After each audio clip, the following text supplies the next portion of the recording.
dari kelas 12 ingin menyampaikan mengenai reformasi di bidang budaya dan pendidikan. Perkenalkan, nama saya Tribagus Aprilianto. Dan nama saya Widya Mulyani.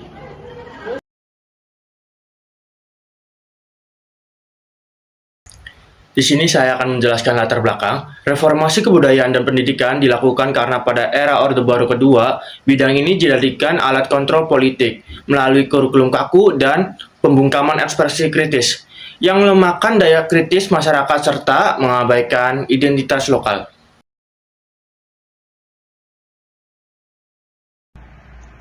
Jadi di sini Sahira akan menjelaskan tentang reformasi di bidang kebudayaan.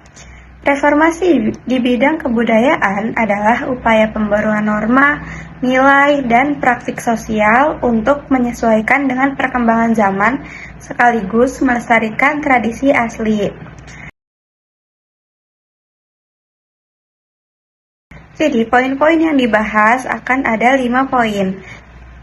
Poin yang pertama ada kebebasan pers dan berekspresi, yaitu mencabut pembatasan media dan menerbitkan Undang-Undang Pers Nomor 40 Tahun 1999, memungkinkan pers berkembang bebas dan kritis, serta memberikan kebebasan berekspresi. Seni pertunjukan dan teater mengambil isu politik dan sosial yang sebelumnya tabu. Studi dan tesis akademik menunjukkan perubahan signifikan dalam praktik teater pasca reformasi. Yang kedua, ada penghapusan diskriminasi etnis Tionghoa, yaitu mengizinkan perayaan Imlek secara terbuka dan mencabut instruksi Presiden Nomor 14 Tahun 1967 yang melarang ekspresi budaya Tionghoa. Hubungan sosialnya mendorong integrasi dan memanusiakan etnis Tionghoa sebagai bagian integral bangsa Indonesia, bukan minoritas terpinggirkan. Poin yang ketiga yaitu ada penguatan gotong royong sebagai nilai global, yaitu mengenalkan budaya gotong royong ke dunia internasional sebagai nilai kebersamaan khas Indonesia.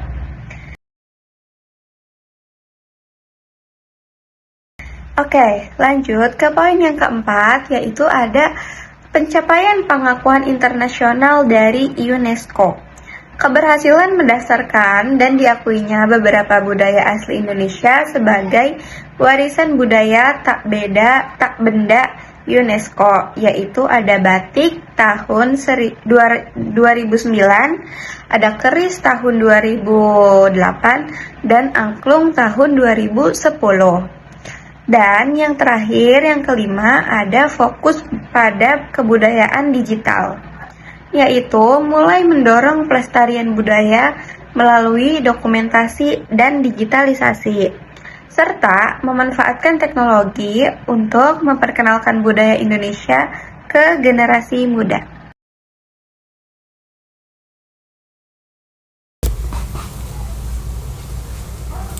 Reformasi di bidang pendidikan. Reformasi di bidang pendidikan adalah upaya terencana dan menyeluruh untuk mengubah atau memperbaiki sistem pendidikan.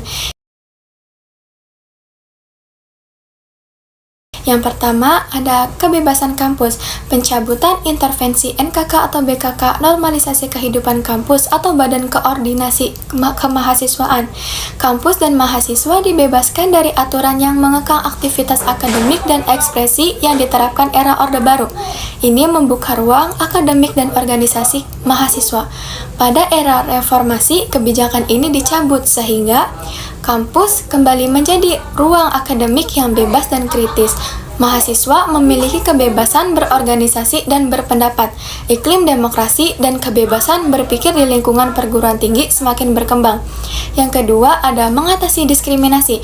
Melalui pendidikan, sikap dan praktik diskriminasi terhadap kelompok minoritas dapat dikurangi dengan menanamkan nilai toleransi, kesetaraan, dan keadilan ditanamkan sejak dini.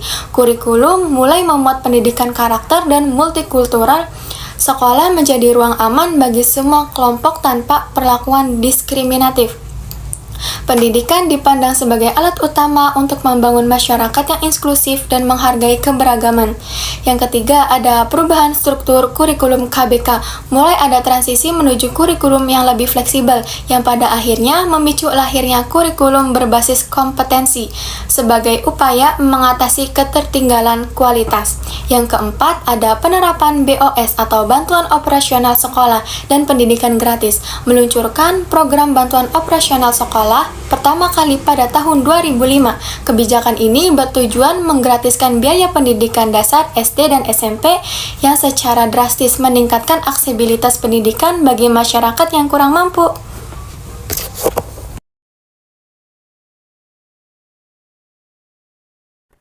Nah, poin selanjutnya yaitu perubahan kurikulum KTSP 2006.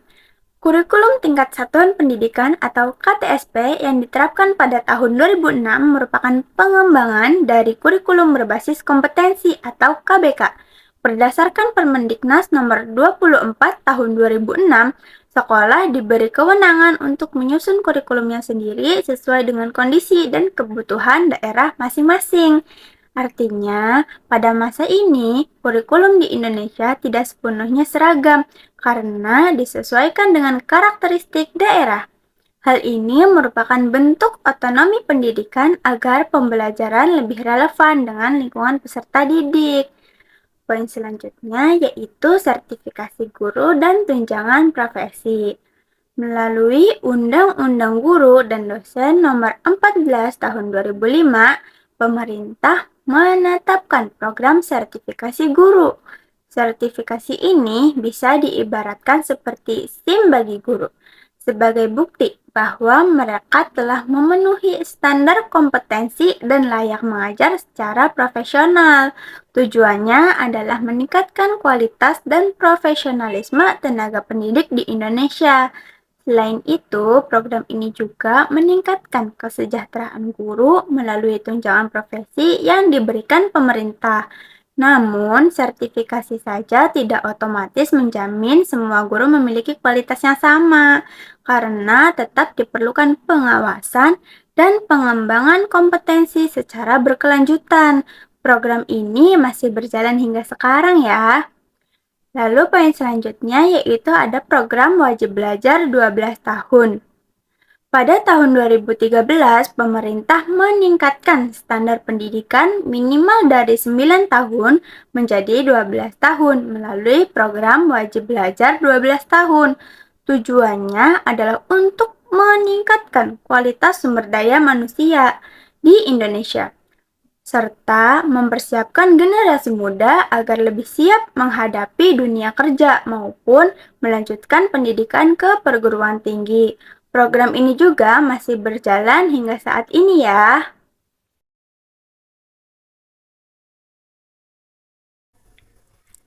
Kita lanjutkan ya teman-teman. Di sini ada program bidik misi. Program bidik misi diluncurkan pada tahun 2010 sebagai bantuan biaya pendidikan bagi siswa berprestasi yang memiliki keterbatasan ekonomi, supaya siswa dapat melanjutkan pendidikan ke perguruan tinggi. Program ini sudah tidak berjalan lagi ya, tetapi telah digantikan oleh KIP Kuliah dengan tujuan yang sama, yaitu memastikan keterbatasan ekonomi tidak menjadi penghalang untuk melanjutkan pendidikan yang tinggi. Nah, poin selanjutnya yaitu perubahan kurikulum 2013 atau K13. Pada tahun 2013, kurikulum kembali mengalami perubahan dari KTSP ke kurikulum 2013. Jika KTSP memberikan kewenangan besar kepada daerah, maka K13 lebih menekankan pada peningkatan kualitas pendidikan secara nasional dengan fokus pada keseimbangan antara pengetahuan, keterampilan, dan sikap, yaitu pendidikan karakter. K13 juga mendorong siswa agar lebih aktif dalam proses pembelajaran serta memperbaiki sistem penilaian agar lebih menyeluruh.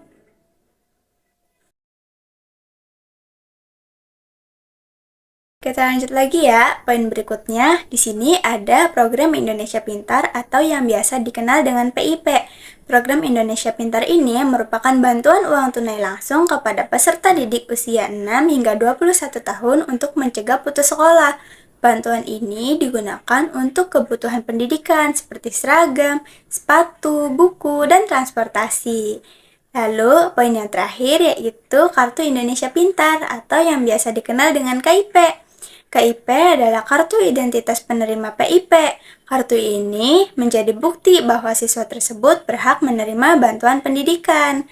Program ini difokuskan terutama bagi anak-anak di daerah 3T.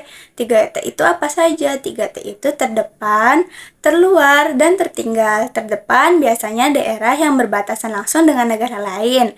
Terluar yaitu wilayah terpencil atau kepulauan, dan tertinggal adalah daerah dengan pembangunan ekonomi, pendidikan, dan infrastruktur yang masih rendah. Tujuannya agar seluruh siswa di Indonesia mendapatkan akses pendidikan yang layak dan merata. Yang terakhir adalah kesimpulan, reformasi menegaskan kebebasan berpikir dan berekspresi serta memperluas kesepakatan pendidikan bagi kelompok yang selama ini terpinggir. Program seperti BOS, KIP Pengakuan Budaya Internasional memperlihatkan hasilnya, namun berlanjutan manfaat tergantung pada konsistensi implementasi untuk menutup kesenjangan mutu dan akses di seluruh wilayah.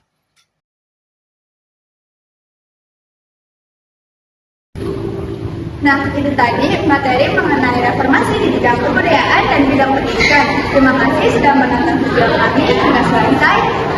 Kami akhiri bila kita Wassalamualaikum warahmatullahi wabarakatuh.